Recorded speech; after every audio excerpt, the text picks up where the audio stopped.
Bien, donc dans cet exercice, il s'agit d'étudier une enclume qui est lâchée par Ville le coyote. Donc le système étudié, c'est donc l'enclume. Le référentiel, c'est le référentiel terrestre supposé galiléen. Et ensuite, le schéma de la situation qui est demandé donc dans la question 1. On a Ville le coyote qui est donc qui est perché avec l'enclume. Il se situe donc sur l'axe OY, ici, et je peux l'appeler M, c'est mon système, donc M, c'est l'enclume. Ville le coyote lâche l'enclume sans vitesse initiale. Il la maintient immobile jusqu'à ce que Bibi s'approche et qu'il lâche l'enclume. Donc la vitesse initiale est nulle. Bibi, lui, se situe à une distance petit d de Ville le coyote. Donc, je mets petit d sur l'axe des abscisses. Et il se déplace à une vitesse qui est constante et que je nomme VB comme bip bip. Bien. Donc, on détermine donc les coordonnées des vecteurs qui nous intéressent donc à cet instant initial, puisque ce schéma représente l'instant initial. Le vecteur position que je vois ici, OM, a pour coordonnées 0 suivant X et OM suivant Y. Et OM, on nous dit que c'est une hauteur qui est égale à grand H. Donc, les coordonnées du vecteur position sont 0 suivant X et H suivant Y. Les coordonnées du vecteur vitesse de l'enclume. L'enclume est lâchée sans vitesse initiale, ce qui veut dire que V0 a pour coordonnées 0, 0, puisqu'il n'y a pas de vitesse initiale. Et enfin, on a dit qu'on était dans un champ magnétique terrestre, donc le champ magnétique petit g a pour coordonnées 0, moins. Pourquoi moins? Parce que le champ magnétique petit g est de sens inverse à l'axe des OY. Donc, moins g. G, c'est la valeur qui est attribuée au vecteur, puisqu'on l'appelle g. Voilà pour la première question. La question 2, on demande d'établir les équations horaires. Établir les équations horaires revient à trouver les coordonnées du vecteur position, quel que soit t. C'est-à-dire que l'on cherche x en fonction de t et y en fonction de t. Avant d'arriver aux coordonnées du vecteur position, il faut trouver celles du vecteur vitesse, quel que soit t. Et avant de trouver les coordonnées du vecteur vitesse, il faut trouver celles de l'accélération. Donc pour trouver les coordonnées d'accélération, il faut se servir de la deuxième loi de Newton. Donc la deuxième loi de Newton est appelée principe fondamental de la dynamique, puisque c'est la base pour faire une étude de mécanique. Donc la loi de Newton, c'est somme des forces extérieures est égale à la dérivée de la quantité de mouvement par rapport au temps. Si je fais un bilan des forces extérieures sur l'enclume, donc l'enclume, elle est soumise à l'attraction terrestre, c'est une action à distance et cette force est appelée poids. Ensuite, l'enclume est en interaction avec l'air, c'est une force de contact et je nomme cette force la force de l'air. Dans les conditions de l'expérience, la force de l'air est négligeable devant celle du poids.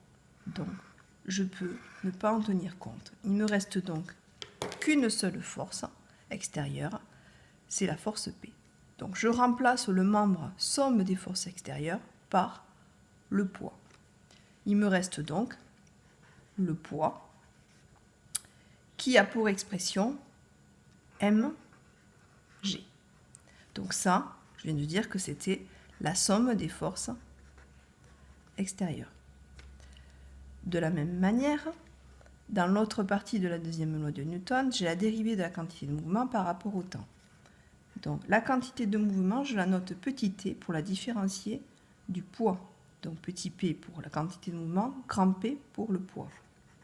L'expression de la quantité de mouvement, c'est mv. Donc ici, je remplace la quantité de mouvement par son expression. Je peux sortir m de la dérivée.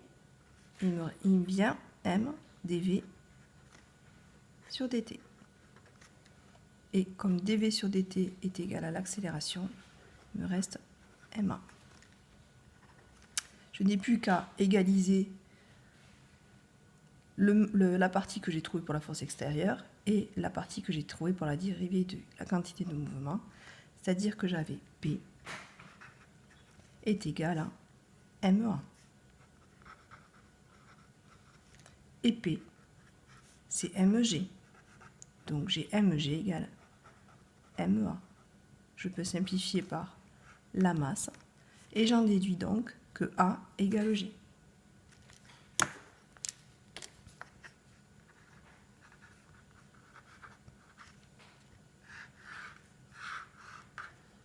Donc les coordonnées de A sont celles de G.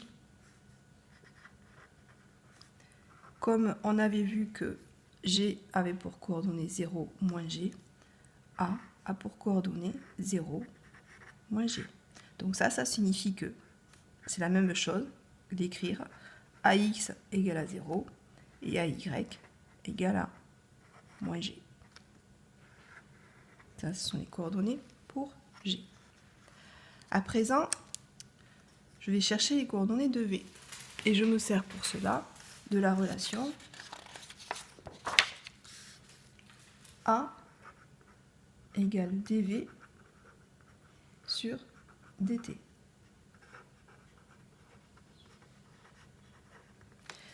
Donc ça veut dire que pour trouver les coordonnées de V, il suffit que je dérive celles de A. Et à l'inverse, pour trouver les coordonnées de V, il suffit que je trouve les primitives des coordonnées de A. On avait AX égale à 0. Ça signifie que la dérivée par rapport à t de Vx me donne 0. Donc, l'expression qui me donne 0 à une dérivée, c'est une constante. Ça veut dire que si je dérive une constante, que je nomme C1, j'obtiendrai 0. Donc ça veut dire que Vx égale une constante C1.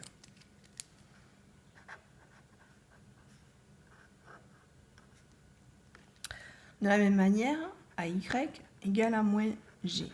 Ça signifie que si je dérive Vy par rapport à t, j'obtiens moins G. Donc là, j'obtiens une valeur. Ça veut donc dire que la variable temps est contenue dans l'expression de Vy. La primitive de moins G, c'est moins Gt plus une constante que je nomme C2. Ça veut donc dire que Vy est égal à moins Gt plus C2. Donc ça, ce sont les coordonnées du vecteur vitesse avec C1 et C2, des constantes à déterminer à t égale à 0. Donc je me place donc à t égale à 0. À t égale à 0. Les coordonnées de V. On avait trouvé que les coordonnées de V correspondaient au vecteur nu 0, 0. Donc AT égale à 0, je précise bien, je suis AT égale à 0. On a Vx égale à 0 et Vy égale à 0. Toujours en me plaçant à t égale à 0, j'ai Vx qui est égal à C1, puisque c'est une constante, elle ne dépend pas du temps. Et j'ai Vy qui est égal à moins G fois t qui est égal à 0. Donc j'ai moins G qui s'annule et il me reste C2. Ça veut donc dire que C1 égale à 0 et que C2 égale à 0. Donc, pour tout t, quel que soit t, les coordonnées de V sont donc Vx égale à C1 qui est égal à 0, Vy égale moins Gt, plus C2 qui est égal à 0. Donc, je n'ai pas besoin de le mettre. Donc, voici les coordonnées de V. Avec le même raisonnement, je trouve les coordonnées du vecteur position. Donc, on sait